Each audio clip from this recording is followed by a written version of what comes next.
വേവലാതി നീ എന്താ മനസ്സിലാക്കാത്ത കുട്ടി? എന്റെ കത്തിനെന്താ മറുപടി അയക്കാഞ്ഞത്?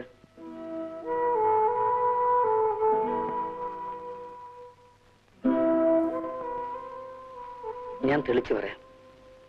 എനിക്കൊരു പുതിയ ജീവിതം വേണം. ബഹളങ്ങളും കോലാഹലങ്ങളും ഇല്ലാത്ത ഒന്ന്.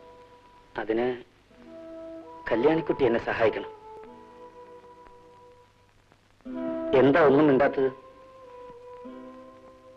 എനിക്കറിയാം, ചോദിക്കാൻ അർഹതയില്ലെങ്കിലും ഞാൻ ചോദിക്കുകയാണ്.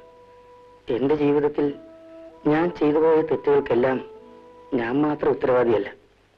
ഞാൻ വളർന്ന സാഹചര്യം, എന്നെ വളർത്തിയവർ, അങ്ങനെ പലതും.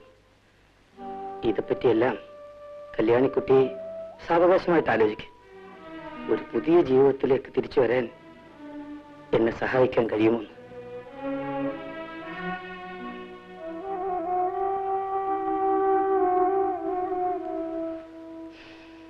ഞാൻ മറുപടിക്കായി കാത്തിരിക്കും.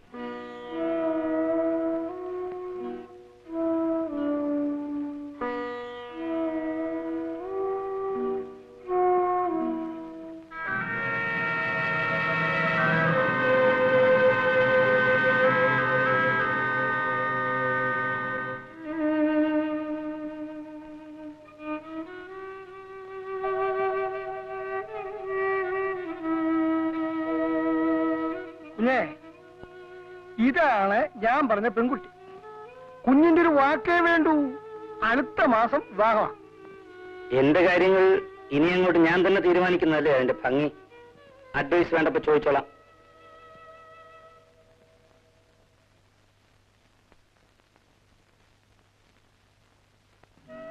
നേര് പറയും മോളെ, നിനക്ക് അയാളോട് വെറുപ്പുണ്ടോ? ഒറ്റ വാക്ക് പോരൂന്നുള്ള ഒറ്റ വാക്ക് മതിയായിരുന്നു പഴയ കല്യാണിക്കുട്ടിക്ക് ഒപ്പം ഇറങ്ങിപ്പോവാൻ. പക്ഷേ ഇന്ന് ലക്ഷ്മിയടത്തിയുടെ മനസ്സിന് സ്വല്പം ആശ്വാസം തരൂ മോളെ.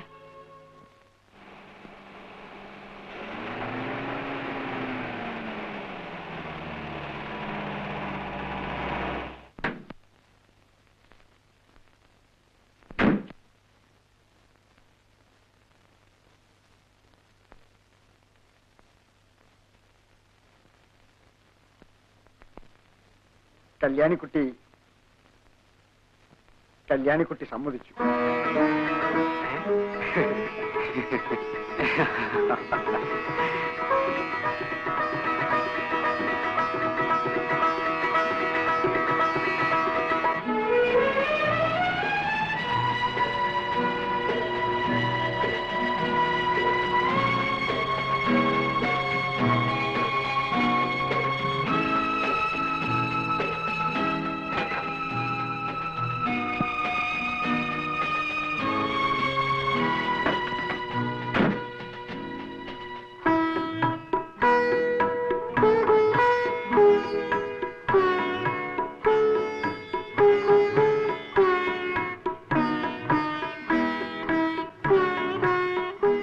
അങ്കിളെവിടെ?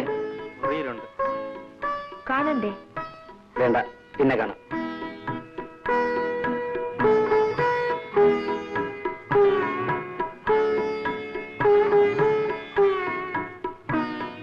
അമ്മ എവിടെ? ഇവിടെ എവിടെങ്കിലും കാണും. ഇവിടെ എവിടെയെങ്കിലും കാണുമെന്നോ? അമ്മയെ കുറിച്ചാണോ ഈ പറയുന്നത്?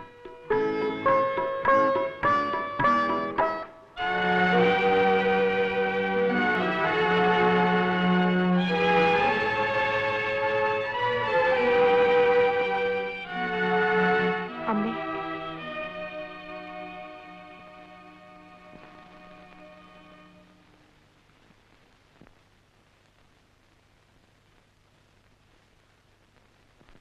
അമ്മേ, എനിക്ക് അമ്മയെന്ന് വിളിക്കാൻ അമ്മ മാത്രമേ ഉള്ളൂ. അമ്മ എന്നെ അനുഗ്രഹിക്കൂ. മോളെ, എന്നെ അമ്മയെന്ന് വിളിക്കാൻ എനിക്കൊരാളുണ്ടായി മോളെ. എനിക്കാരുമില്ല. എന്റേതെന്ന് പറയാൻ എനിക്കാരുമില്ല മോളെ. എന്റെ മോൻ പോലും അമ്മ വിഷമിക്കരുത്. അമ്മയ്ക്ക് എല്ലാവരും ഉണ്ടമ്മേ.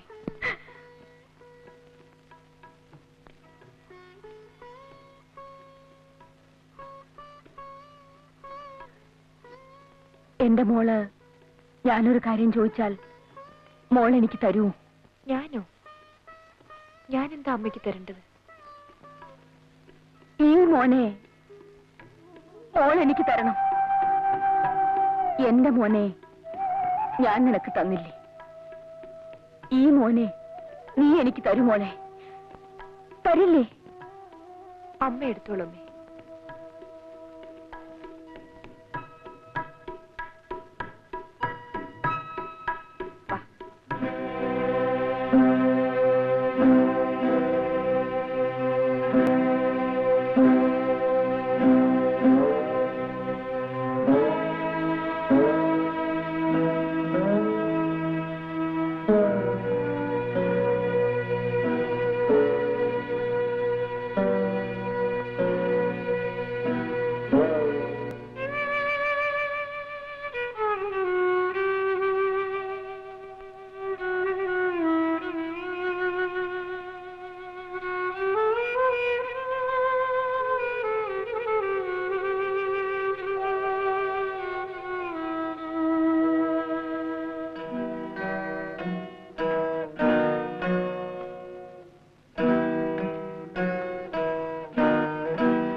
ശോഭയോട് ഒരുമിച്ച് എപ്പോഴെങ്കിലും പുറത്തു പോയിട്ടുണ്ടോ?